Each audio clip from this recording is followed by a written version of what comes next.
Hello friends, infinite void ચેનલમાં તમારું સ્વાગત છે. મારું નામ છે જયેશ સરવૈયા. આજના લેક્ચરની અંદર આપણે બીજગણિત તેમજ ભૂમિતિના જે તમારા ચેપ્ટર્સ છે એની માહિતી મેળવશું ટૂંકમાં. ઓકે, તો બીજગણિતની વાત કરીએ. બીજગણિતની અંદર એસએસસીમાં તમને કુલ મળીને 6 ચેપ્ટર્સ છે. ઓકે, પહેલું ચેપ્ટર છે તમારું દ્વિચલ રેખિક સમીકરણો. તો તમે ઘણા સમીકરણો સાથે કામ કર્યું હશે, જાત જાતના સમીકરણો, બહુપદીઓ વગેરે. તો એવી રીતે આની વાત કરીએ, આ ચેપ્ટરની વાત કરીએ તો એમાં દ્વિચલવાળા રેખિક સમીકરણો છે. ઓકે, આની અંદર 3 શબ્દ દેખાય તમને: દ્વિચલ, રેખિક અને સમીકરણો. તો દ્વિચલ એટલે કે 2 ચલવાળા. એની અંદર 2 ચલ હોય. ચલ એટલે કે એવી સંખ્યા કે જેની કિંમત બદલાયા કરે, ક્યારેય ફિક્સ હોતી નથી. ઓકે, જેમ કે એક્સ, વાય છે, એ બી છે, એવા ચલો વાપરીને તમારે સમીકરણો બનાવવાના. રેખિક શબ્દ શા માટે વાપર્યો છે? રેખિક શબ્દ એટલા માટે વાપર્યો છે કે જો આ સમીકરણો, ઓકે, આ સમીકરણોનો આલેખ દોરવામાં આવે તો તમને એક શેપ મળે, એક આકાર મળે. એ આકાર હશે રેખા. એ રેખાને કારણે એનું નામ છે રેખિક સમીકરણો. ઓકે, દ્વિચલવાળા બીજા ઘણા સમીકરણો આવે, પણ ધોરણ 10માં આપણે રેખિક સમીકરણો જોવાના છે. ઓકે, ઘણા શેપ આવે પણ તમારે રેખિક સમીકરણ. તો એ રેખિક સમીકરણો તમને રકમના રૂપમાં જ્યારે આપવામાં આવે તો તમારે એને ઉકેલ ગોતવાનું છે, એનું બીજ ગોતવાનું છે, એનું સોલ્યુશન ગોતવાનું છે. કેવી રીતે?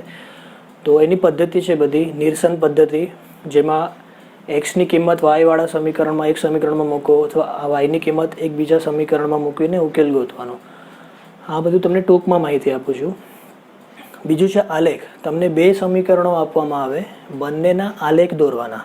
અને બંનેના આલેખ એટલે કે એક સમીકરણથી એક રેખા મળશે આલેખ પર, અને બીજા સમીકરણથી બીજી રેખા મળશે. બંને રેખા જે જગ્યાએ છેદે, એકબીજાને ક્રોસ કરે, એ બિંદુ જ્યાં એ લોકો એકબીજાને ક્રોસ કરે એ તમારો ઉકેલ હશે. સિમ્પલ. ત્રીજી રીત હશે તમારી ક્રેમર પદ્ધતિથી. એક ગણિતશાસ્ત્રી હતા ક્રેમર કરીને, એમણે એક મેથડ બતાવી હતી. એ મેથડ, એ રીત, એ પદ્ધતિ પરથી આપણે સમીકરણો ઉકેલીને એક્સ અને વાયની કિંમત અને બીજ ગોતશું. એક છે. એના પછી આવે છે તમારા કૂટ પ્રશ્નો આધારિત ક્વેશ્ચન્સ, કે એની અંદર તમને રેડીમેડ, કહીએ ને, રેડીમેડ સમીકરણ નથી આપેલા હોતા. એક રકમ આપેલી હોય છે, અમુક વાક્ય હોય છે, 4-5 વાક્ય. એ સમજવાનું, એના પરથી સમીકરણો બનાવવાના, અને પછી એનો ઉકેલ તમને જે પણ રીત ગમે એ પ્રમાણે કરવાનો. તો આ રીતે પહેલું ચેપ્ટરમાં આ બધી માહિતી છે. નેક્સ્ટ છે તમારું વર્ગ સમીકરણો. વર્ગ સમીકરણો એ તમારું અત્યારે બેઝ બનાવે છે. લગભગ નાના ધોરણમાં પણ એકદમ બેઝિક આઈડિયા તમને આપવામાં આવે છે, પણ અત્યારે થોડા ડિટેલમાં એને સોલ્વ કરશું. એને ક્વોડ્રેટિક ઇક્વેશન્સ પણ કહેવાય ઇંગ્લિશમાં. આવતા વર્ષે તમે જ્યારે 11th જશો તો ક્વોડ્રેટિક ઇક્વેશન કરીને એક ચેપ્ટર આવશે. બધું ઇંગ્લિશમાં હશે. અત્યારે ફક્ત આપણે ગુજરાતીમાં આ જ બધી બાબતો શીખીએ છીએ. તો એનું મૂળ શોધો, ઉકેલ અથવા બીજ ગોતશું કઈ રીતે? એક અવયવ પદ્ધતિથી એના ભાગલા પાડવાના હોય. પછી બીજી છે પૂર્ણ વર્ગની રીત. પછી એક સમીકરણ, એક સૂત્ર છે આખું, સૂત્રની રીત કહીએ, અને સૂત્રની સમીકરણની રીતે. સૂત્રમાં અમુક વેલ્યુ મૂકી દો, તમે કિંમત મૂકી દો એટલે તમને આન્સર મળી જાય. તો એ એક રીત છે. પછી ઊંધું, કે ધારો કે તમને મૂળ એટલે કે તમારા ઉકેલ કે બીજ તમને ખબર હોય અને તમને સમીકરણ બનાવવાના. એટલે કે આની અંદર શું છે, ફર્સ્ટ, સેકન્ડ અને થર્ડ મેથડની અંદર તમને સમીકરણો આપવામાં આવે છે અને તમે ઉકેલ ગોતો છો, બીજ ગોતો છો, મૂળ ગોતો છો, રાઈટ? ચોથા ટાઈપના દાખલા કેવા આવે છે કે એની અંદર તમને મૂળ આપી દે, ઉકેલ આપી દે. ઓકે, તમારે સમીકરણ બનાવવાના ઉલટું. પછી એવી રીતે જેમ આમાં કૂટ પ્રશ્ન હતો, તો આ સેકન્ડ ચેપ્ટરની અંદર પણ કૂટ પ્રશ્નો આવશે. રકમ આપશે તમને.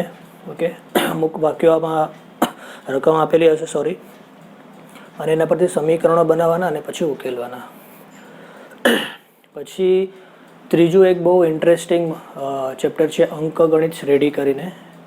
અર્થમેટિક પ્રોગ્રેશન કહેવાય. એવી રીતે જ્યોમેટ્રિક પ્રોગ્રેશન એટલે કે ભૌમિતિક શ્રેણી પણ આવે, પણ તમારા સિલેબસમાં એ નથી. એપી આવતા વર્ષે પણ આવશે.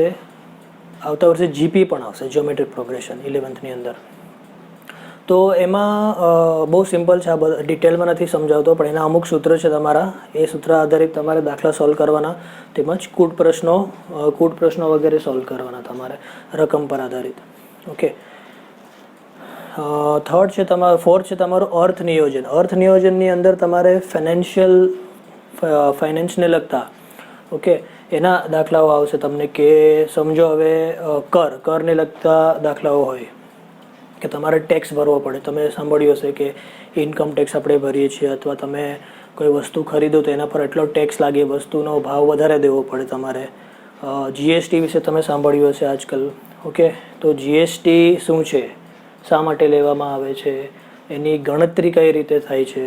ઓકે, એસજીએસટી શું છે, સીજીએસટી શું છે, યુટીજીએસટી શું છે, અને એ ગણતરી કેવી રીતે થાય, બિલ કેવી રીતે તૈયાર કરવામાં આવે, બિલમાં વસ્તુઓનો ભાવ લખવાનો, એના અમુક આંકડા હોય, નંબર લખવાના હોય છે.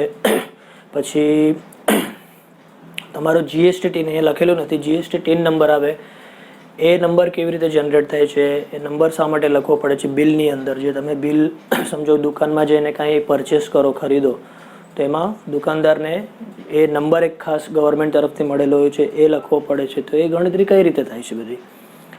ટેક્સ ઇન્વોઇસ એટલે એ તમારું એક જાતનું બિલ થઈ ગયું. તો એમાં આંકડા કેવી રીતે ભરવાના.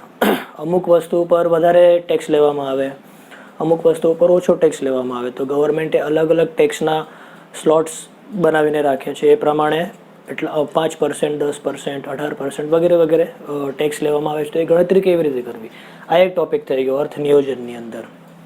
ઓકે, સેકન્ડ ટોપિક એ ચેપ્ટરમાં આવે છે શેર બજાર વિશે પૂરી માહિતી તમને આપવામાં આવે છે કે શેર બજાર કેવી રીતે કામ કરે, શેર્સ ખરીદવા કેવી રીતે, વેચવા કેવી રીતે. ઓકે, શેર્સ ખરીદો ત્યારે, વેચો ત્યારે અમુક દલાલી દેવી પડે. વચ્ચે આડતીઓ હોય, આડતીઓ એટલે કે એક દલાલ હોય. તમે ડાયરેક્ટલી શેર્સ ખરીદી ન શકો, ડાયરેક્ટલી વેચી ન શકો. તમારે વચ્ચે એક વ્યક્તિ હોય, એના દ્વારા શેર્સ ખરીદવા પડે, એના દ્વારા જ વેચી શકાય. ઓકે, તો જ્યારે ખરીદો ત્યારે તમારે એક્સ્ટ્રા પૈસા એને દેવા પડે, તો અને ઘણીવાર કર પણ દેવો પડે, ટેક્સ. ઓકે, તો તમે જેટલાનો એકચ્યુઅલી શેર ખરીદવાના હોય એના કરતાં થોડી રકમ વધારે દેવી પડે. કેમ કે એ રકમ દલાલીમાં ચાલી જાય છે અને થોડી રકમ કરમાં વહી જાય. ઓકે, 100 રૂપિયાનો ટેક્સ સમજો, 100 રૂપિયાનો એક શેર પડતો હોય તો તમારે કદાચ 105 સુધીનું દેવું પડે. Just an example.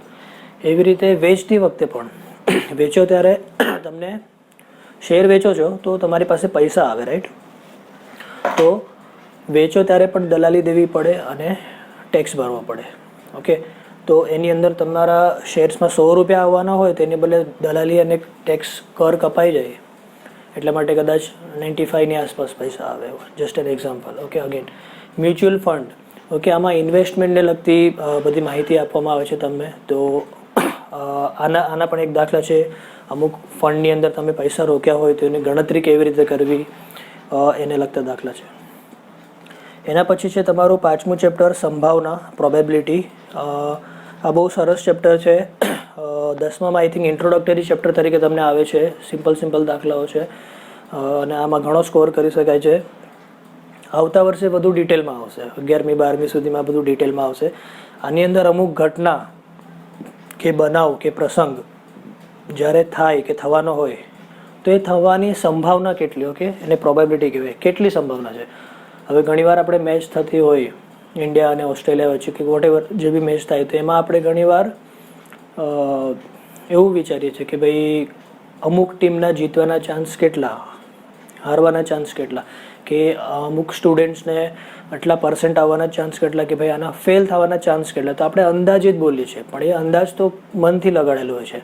મેથેમેટિકલી ગણિતની રીતે એક રીત છે સંભાવનાની અંદર, જેમાં તમે % અથવા એક આંકડાની મદદથી તમે બતાવી શકો છો કે આ ઘટના થશે, એના કેટલા ચાન્સીસ છે. જે ચાન્સીસ શબ્દ વાપરીએ એ સંભાવના છે. તો એ ગણતરી કેવી રીતે કરવી કે આ ઘટના થશે એના ચાન્સ કેટલા, સંભાવના કેટલી, નહીં થશે એની સંભાવના અથવા ચાન્સીસ કેટલા છે. તો એ મેથ્સની મદદથી તમે ગોતી શકો છો. પછી આવે છે આંકડાશાસ્ત્ર. તમે ઘણા વખતથી આઈ થિંક થોડા નાના ધોરણોમાં પણ તમે આ બધું કરી ગયા હશો બેઝિક લેવલ પર. તો આ વખતે તમને મધ્યક અને બહુલક કેવી રીતે ગણવું એની રીતો આવશે તમને. આ બધું એક્ઝેક્ટલી તમને પાછું ડિટેલમાં ઇંગ્લિશમાં આવતા વર્ષે આવશે. Same exact same thing. આ વર્ષે થોડું ઓછું આવશે. તો મધ્ય ગોતવાની 3 રીત છે. ઓકે, એ રીત તમને આવશે એની અંદર.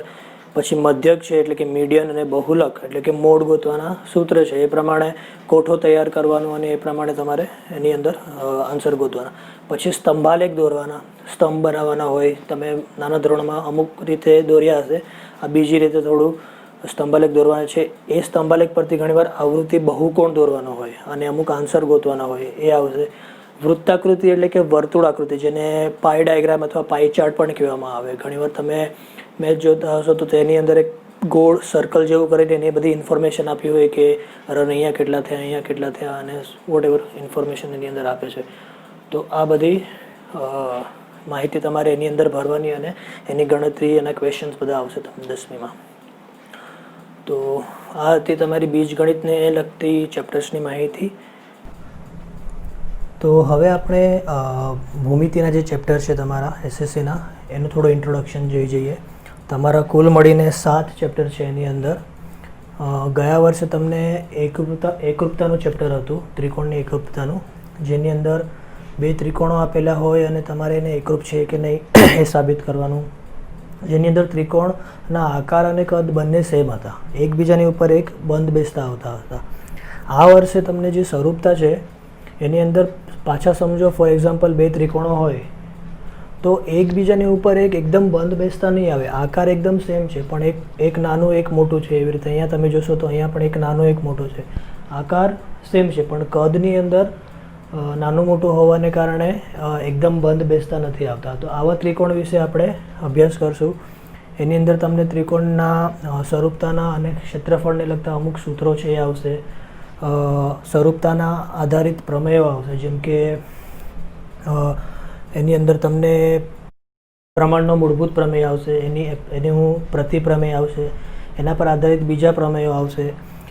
પછી તમને ગયા વર્ષે 9મા ધોરણમાં તમને એકરૂપતાની અમુક કસોટીઓ હતી, બાબા કસોટી, બાખુબા કસોટી, ખુબાખુ કસોટી, એવી રીતે કર્ણભુજક કસોટી.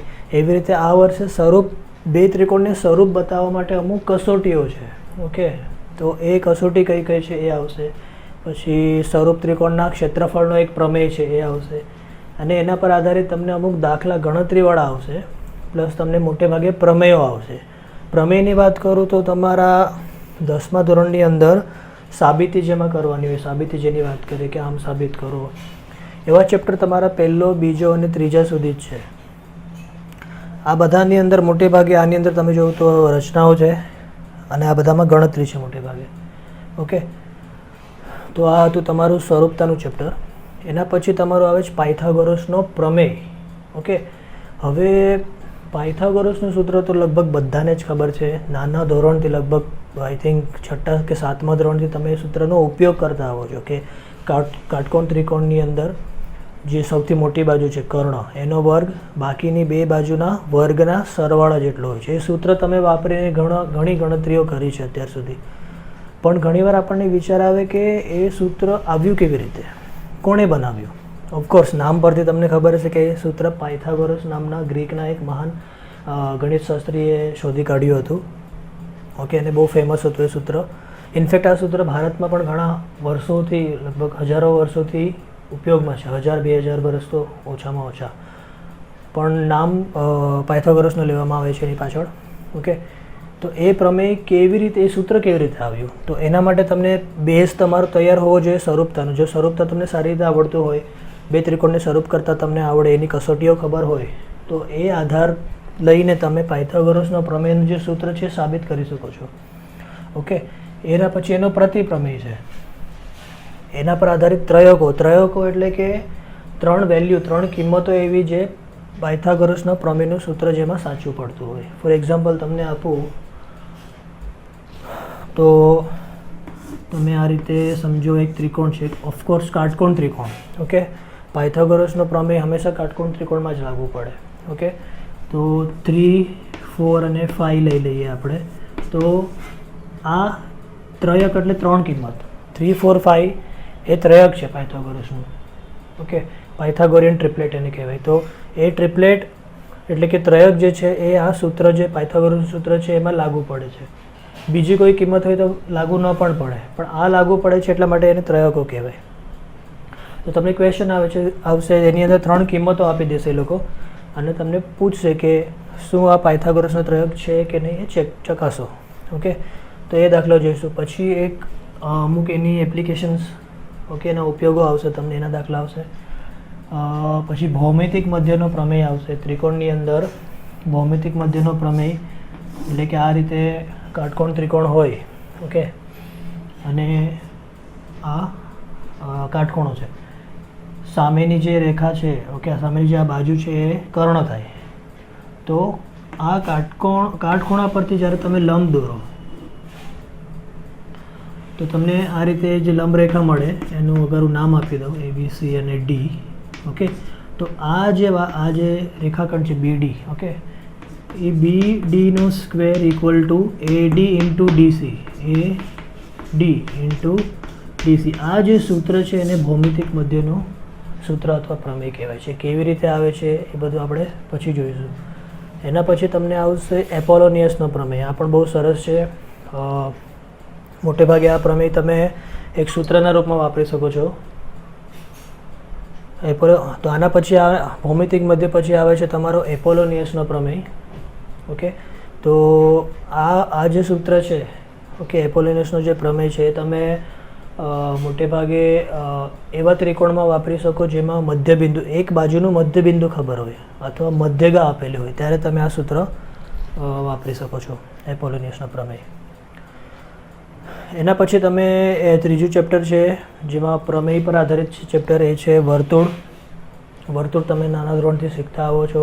તમે વર્તુળના કેન્દ્ર વિશે, એની ત્રિજ્યા વિશે, એના વ્યાસ વિશે જાણો છો, એની જીવા વિશે જાણો છો, પછી વૃત્તાંશ, વૃત્તખંડ વિશે જાણો છો, બહુ બધી માહિતી, એના પરિઘ વિશે જાણો છો. તો એ બધાને લગતા બહુ બધા પ્રમેયો આની અંદર આવશે, સાબિતીઓ બહુ બધી આવશે એની અંદર. ઓકે, તો આ એક ચેપ્ટર તમારે થોડું ડિટેલમાં સ્ટડી કરવા જેવું છે. ઘણા બધા પ્રમેય છે એની અંદર. ભૌમિતિક રચના, ઘણા સ્ટુડન્ટને ડ્રોઈંગ્સ પર આધારિત ચેપ્ટર્સ બહુ ગમતા હોય છે. મને બહુ ગમતું જ્યારે હું સ્ટુડન્ટ હતો ત્યારે. તો એમાં તમને કઈ જાતની રચના કરવાની છે વર્તુળ વગેરે લઈને, ઓકે, કંપાસની મદદથી. તો પહેલી રચના છે તમારી સ્પર્શકને લગતી. સ્પર્શકની અંદર કેવું હોય કે તમારો એક સમજો એક વર્તુળ દોરવાનું કહે તમને, એ વર્તુળના બિંદુ પર વર્તુળની ઉપર આવેલા બિંદુમાંથી સ્પર્શક દોરવાનું. કેવી રીતે દોરવાનું એ એક ક્વેશ્ચન આવે.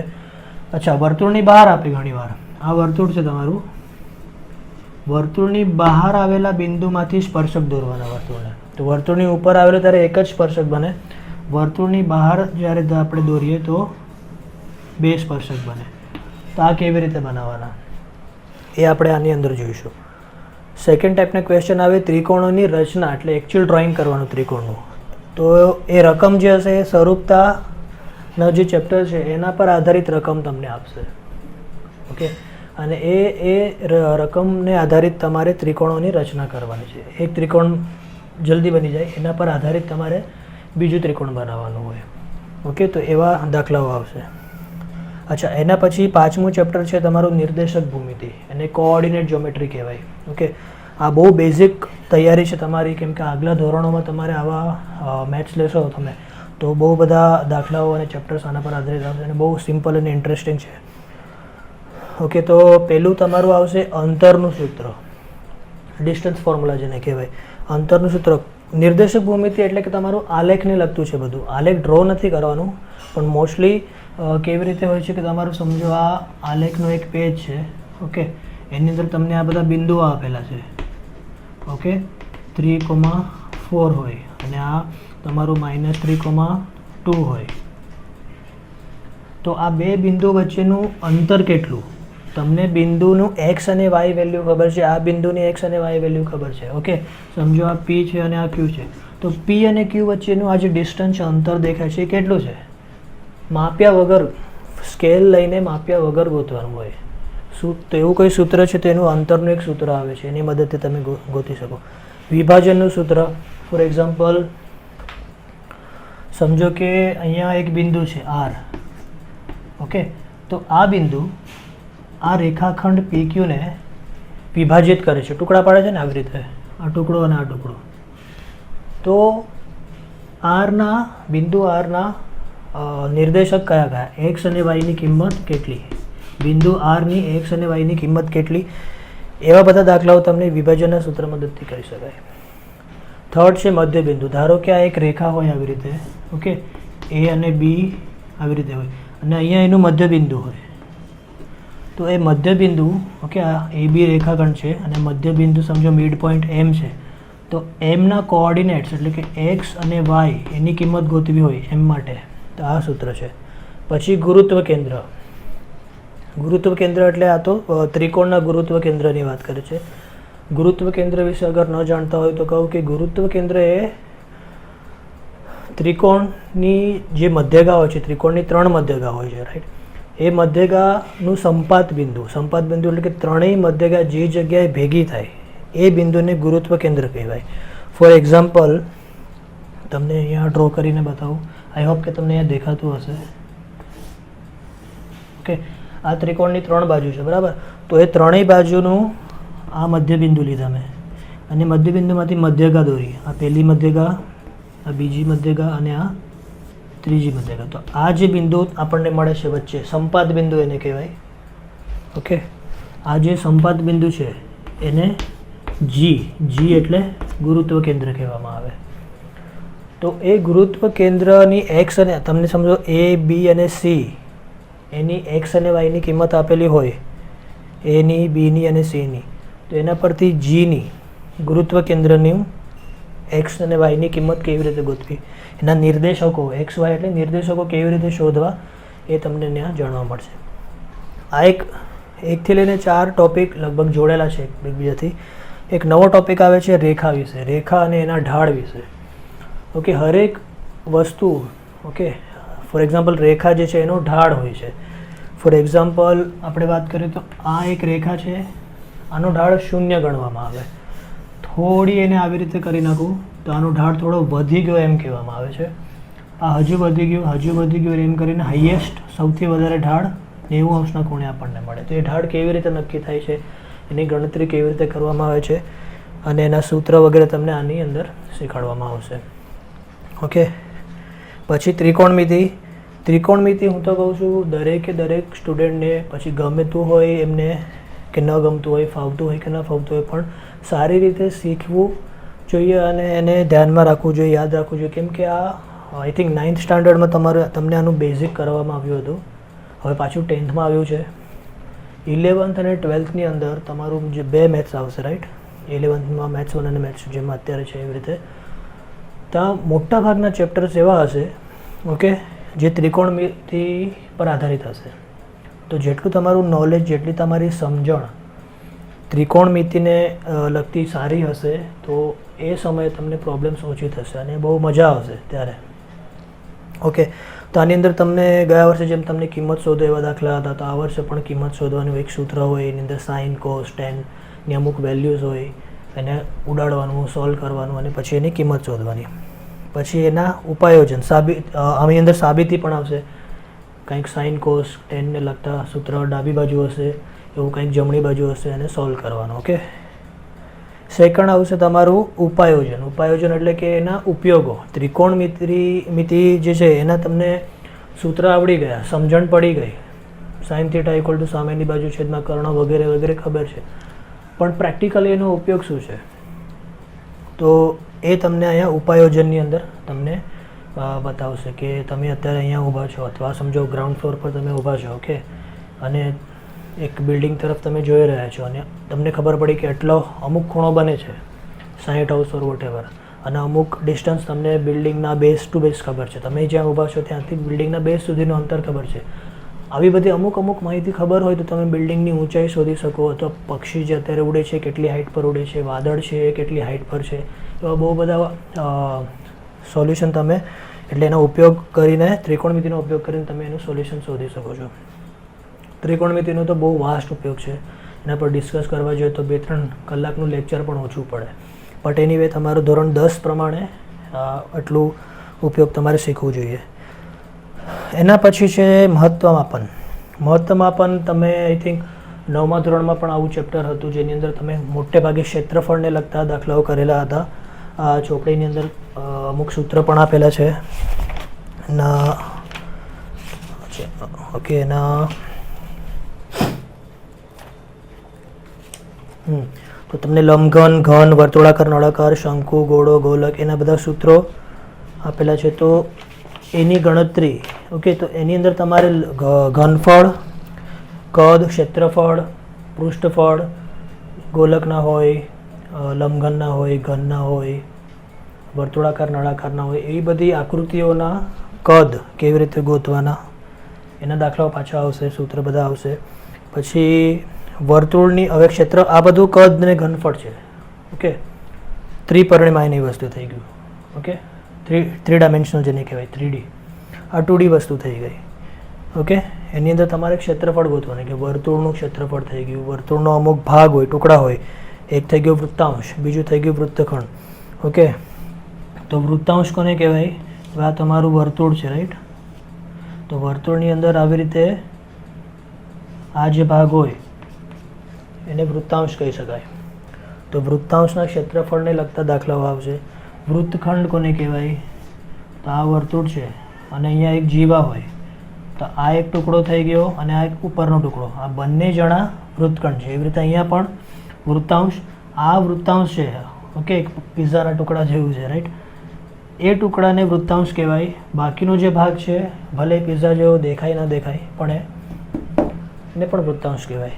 વૃત્તખંડ આમાં આ વૃત્તાંશ છે ઉપરનો, સોરી આ વૃત્તખંડ છે, ઉપરનો ભાગ પણ વૃત્તખંડ છે. આ લઘુ વૃત્તાંશ છે, ઉપરનો ભાગ ગુરુ વૃત્તાંશ. આ લઘુ વૃત્તખંડ અને ઉપરનો ભાગ ગુરુ વૃત્તખંડ છે. તો આની અંદર બધી માહિતી આપેલી હોય, ત્રિજ્યા આપેલી હોય સમજો, અથવા જીવાની કોઈ લંબાઈ આપેલી હોય, કંઈક એંગલ્સ વગેરે ખૂણા આપેલા હોય, અને પછી તમારે બાકીની વસ્તુઓ શોધવાની. તો આ રીતે આ બધું તમને શોધવું પડશે સૂત્રની મદદથી. તો આ રીતે તમે ભૂમિતિનું અને બીજગણિતનું મેં તમને થોડું સિનોપ્સિસ એટલે કે ચેપ્ટર્સનું ઇન્ટ્રોડક્શન આપ્યું. હવે આની આગળ આપણે બીજગણિતના અને ભૂમિતિના ચેપ્ટર્સ થોડા ડિટેલ્સમાં જોઈશું. હું તમને સોલ્વ કરાવીશ. આઈ હોપ કે તમને આ બધી બાબતો સમજમાં આવી રહી છે, અને જો તમને આ બધું સમજાય છે અને ગમે છે તો પ્લીઝ જે ગુજરાતી મીડિયમના સ્ટુડન્ટ્સ હોય એમને શેર કરો ઓકે. ધન્યવાદ. Thank you.